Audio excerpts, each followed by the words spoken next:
procuraré aprovecharlo. Muchas gracias y enhorabuena por la iniciativa.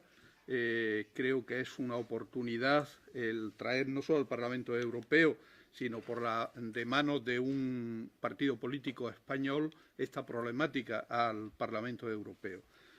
Subrayo lo de un partido político español porque creo que yo voy a hablar en castellano, lo podría hacer en francés, pero creo que es mi obligación hacerlo en mi lengua.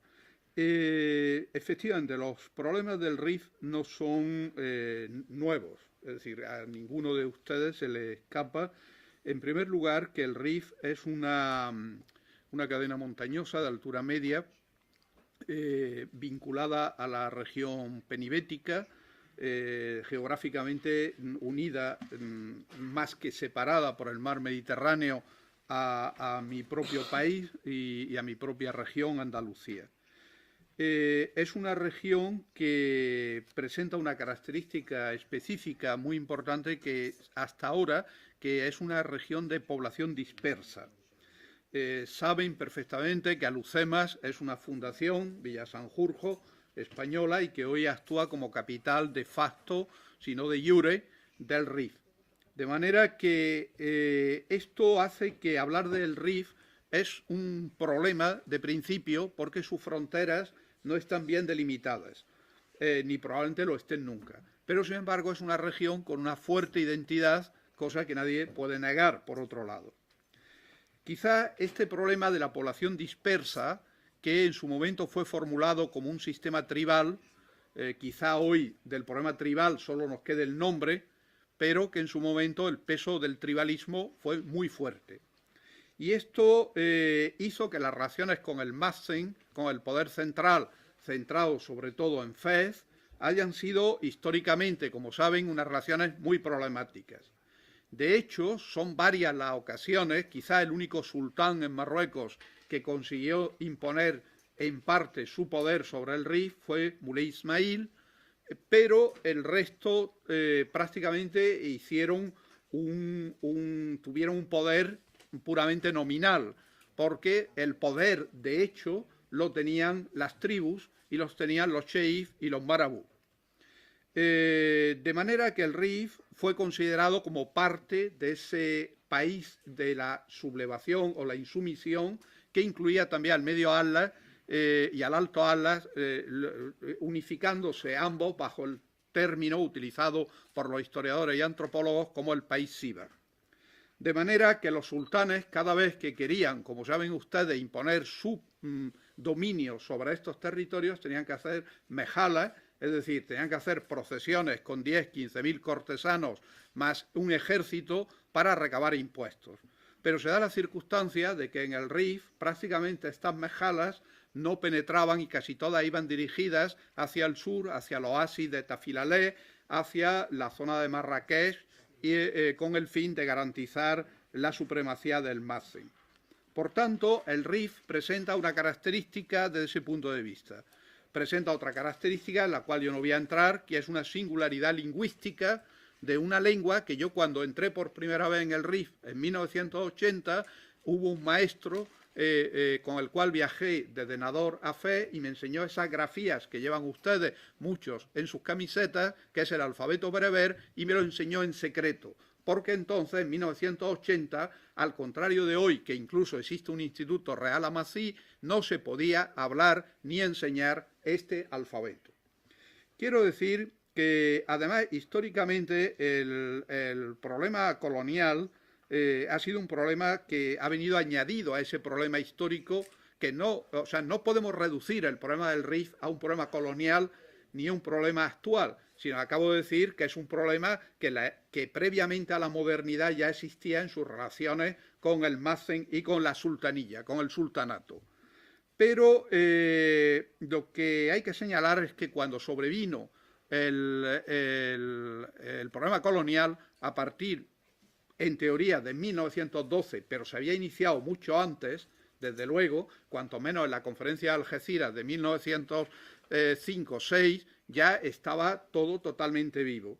Y claro, las potencias coloniales, sobre todo Francia, emplearon su poder sobre el territorio y su virreinato, a través sobre todo del general Lyautey, la gran figura del general Lyautey, para establecer una separación progresiva entre el mundo bereber o amazigh y el mundo del Mazen. Porque Lyautey, y luego cuando ya Lyautey abandona Marruecos, los generales y residentes generales que le siguieron, entendían que para gobernar tenían que dividir, un axioma que funciona en política siempre. Y bueno, todos ustedes saben que en los años 30 esto se concretó en el Dahir berber, que fue acogido por los nacionalistas como un atentado contra la integridad de Marruecos y, sin embargo, paradójicamente, por los rifeños y amazighes del Medio Atlas, como el reconocimiento de la existencia de una ley consuetudinaria que no estaba en la Sharia, que era una ley consuetudinaria amazigh, propiamente dicha.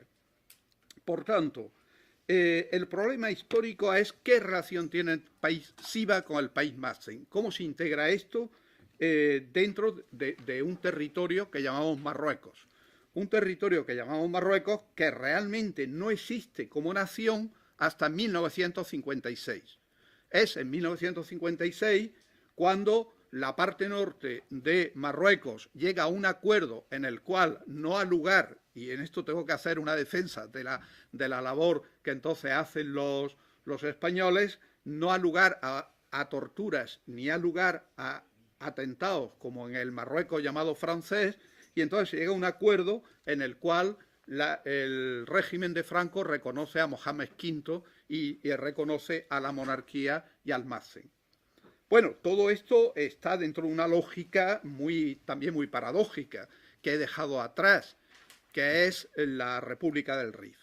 Claro, la República del Rif también tiene una serie de antecedentes, porque si Abdelkrim al-Khattabi no es el único líder rifeño que intenta imponer un Estado, un Mazen en el territorio rifeño. He de recordar, para los que no lo recuerden en estos momentos, la existencia de la figura, por ejemplo, de el Rogui Bujamara, quien a principios de siglo se proclamó sultán y además proclamó su propio Mazen en Zeluán. Fue el primer intento. Pero Bujamara, que era un hombre muy inteligente, pero sin embargo le fallaron las alianzas tribales. Y finalmente saben que fue ejecutado en Fez por el nuevo sultán Muley Hafid. Dicho esto, también he de decir que por el lado contrario nos encontramos con el caso de Rais Suni. Rais Suni en el país Yebala, que habría que ver si Yebala entra dentro de la categoría Rif o no, hoy probablemente no, porque hay una mayor arabización. Rais Suni también gobernó como un verdadero sultán de las montañas. Por tanto, cuando Sidi Abdelkrim llega al poder en 1921 y extiende su Republik, y yo digo Republik porque no es lo mismo que república en español, es decir, extiende su poder y su emirato, en cierta forma, sobre el Rif, pues ha tenido unos antecedentes. La virtud de Abdelkrim es que tiene un proyecto de modernización sobre el Rif, proyecto de modernización que no se ha cumplido al día de hoy. Entre otras cosas, acabó con la ley consuetudinaria, que era la que minaba las relaciones entre las tribus, el derecho de sangre y, por tanto, la vendetta, la venganza, y estableció la prisión, estableció elementos de modernización que él había aprendido también cuando había estudiado en España. La Republik del Rif fue una avanzadilla del progreso en su tiempo y por eso recibió los parabienes de numerosos, sobre todo hombres de izquierda de todo el mundo. Y se convirtió literalmente en un ejemplo a seguir. He de decir que el problema subsiguiente que acontece es que, derrotado Abdelkrim y exiliado en la isla de Reunión, Abdelkrim nunca más vuelve a hablar de la República del Rif. Como saben ustedes, desembarca en Suez clandestinamente, se entrevista con Alal al-Fassi, el líder del partido Istiklal, no llega a ningún acuerdo con Mohamed V, se mantiene huidizo y hasta el final de sus días no hace la sumisión, la baya. Y entonces esto mantiene incandescente hasta el día de hoy la idea de que Abdelkrim lo que quería realmente era la independencia del Rif, pero yo lo dudo en un sentido, si no podemos idealizarlo, porque él lo único que hizo fue guardar silencio literalmente. Ahora bien, también hay que señalar la participación marroquí en la Guerra Civil Española. En este texto que se nos acaba de pasar se dice que fueron obligados. Lo siento, pero no fueron obligados los rifeños. Hubo quien fue obligado y quien fue voluntario. Es decir, las razones por las cuales las tropas de Franco incluyeron en su ejército y eso les posibilitó vencer en el primer momento de la Guerra Civil son todavía objeto de conjeturas por parte de historiadores y antropólogos, como es mi caso. Yo hace unos años coordiné un coloquio que participaron los principales historiadores que se dedicaban a esto y puedo decir que el prólogo que le dediqué le llamo el dédalo de la alteridad, porque realmente los rifeños, si eran pobres y oprimidos, tenían que haber estado del lado de la República Española y estuvieron del lado del franquismo. Esto fue debido al trabajo fundamentalmente de los interventores civiles y militares españoles después de la derrota de Abdelkrim, que siguieron una labor de captación en las cábilas de una manera muy sutil y de pacto con los marabú y de los cheí, que les dio una autoridad muy grande y cuando se produjo el reclutamiento fueron realmente los encargados de ese reclutamiento. Ahora bien, hay que decir que el Rif ha sido una región, a raíz de todo lo que estoy diciendo, una región con una personalidad evidente. La sublevación de 1956 así lo indica. El grueso de la resistencia había sido aportado por el ejército del norte y, sin embargo, este no había sido reconocido en las Fuerzas Armadas reales. De manera que se produjo una situación de segregación y de no integración en el nuevo proyecto nacional. Y esto ha dado lugar de una manera resurgente a varios momentos, entre los cuales se encuentra el de hoy día que se está viviendo, sobre todo en Alhucemas y en su área. Quiero señalar, para ir terminando temas actuales, yo creo que el Mazen, el problema que tiene es, primero, que no ha querido nunca desarrollar urbanamente el norte. Esta política de no desarrollar urbanamente el norte tiene como consecuencia que no existan unidades demográficas potentes en las cuales pueda haber universidades, si bien hemos de decir que la primera universidad marroquí moderna no surge hasta 1960, que es la Universidad de Rabat, pero no han podido surgir universidades modernas. Por eso yo creo que la reivindicación que hoy se hace de una universidad para Alhucemas es fundamental y esencial junto con el hospital que ustedes están diciendo. Esto ha dado lugar a que haya surgido un partido, el Partit d'Authenticité et Modernité, que durante una década haya estado usurpando, en mi modesta opinión, y les puedo asegurar que he recopilado información durante estos días de colegas sobre el terreno que me han informado desde diferentes sitios de Marruecos. Y puedo decir que el PAN es un acto fallido del Mazen. El PAN tendrá gente honorable, yo no digo que no, pero el papel que ha jugado el PAN ha sido un papel que ha frustrado en buena medida y lo que ha hecho ha sido casi de bombero de una situación que no se podía sostener. Quiero decir que para mí también es un problema que yo creo en general de Marruecos. Creo que después de la Marcha Verde, Marruecos en general ha sufrido, y perdón por si alguno se siente aludido o algo por el estilo, una enfermedad senil que es el ultranacionalismo. El ultranacionalismo, en mi opinión, es tan peligroso como el yihadismo, porque el ultranacionalismo lo que hace es ocultar los problemas de fondo que puedan existir en una sociedad. Y cada vez que hay un problema, se tapa esto con la acusación de ir contra la patria o contra el rey o cualquier cosa. Por eso, yo para terminar, quiero decir que lo que actualmente se plantea se resume al final en una fórmula, y que yo creo que es una fórmula que yo planteé hace años en mi país, en Andalucía, en un foro convocado por la Junta de Andalucía de Intelectuales que se llamaba Foro Andalucía Nuevo Siglo, cuando planteé el tema marroquí.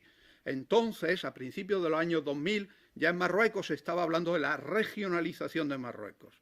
Y yo recuerdo conversaciones con geógrafos, con políticos, y todos estaban convencidos de que Marruecos no tenía más solución que una regionalización. Pero esta regionalización, con la base histórica de la cual estamos hablando, no se ha llevado a efecto. Y esto es una de las bases de esa frustración. Porque yo les diré, si una región autónoma como el Rif, con capitalidad en Alhucemas, puede negociar con Andalucía, con Ceuta y con Melilla, y con la Unión Europea, como lo hacen, además del Estado marroquí, como lo hacen en el Comité de Regiones de la Unión Europea, sus regiones al respecto, el desarrollo económico, político y el clima de libertades, evidentemente va a redundar en beneficio de los ciudadanos del Rif. De manera que de este movimiento, y como conclusión a todo este análisis atropellado histórico que yo lo he hecho, creo que la reivindicación, en mi opinión, como antropólogo y como historiador más importante y más trascendente, además de los derechos humanos, por supuesto, que eso lo doy por supuesto encima de la mesa, es que el Rif tiene que conseguir, como el resto de Marruecos, sus diferentes regiones, un grado de regionalización suficiente, pero no un Rif con capital en Rabat, sino un Rif con capital en Alhucemas, que es la ciudad que se ha ganado por sus propios méritos, se ha ganado esa capitalidad. Y esa es la única manera de que su integración en el Marruecos moderno y en el proyecto de modernidad, que todos ustedes son portadores, pues sea una cosa real. Entonces yo creo que de esa manera yo como andaluz y ustedes como rifeños podremos hablar de igual a igual y los problemas históricos de Ceuta y Melilla se podrán resolver en el marco regional y no en el marco de la confrontación ultranacionalista. Yo esto es lo que, para terminar, quería decir sencillamente.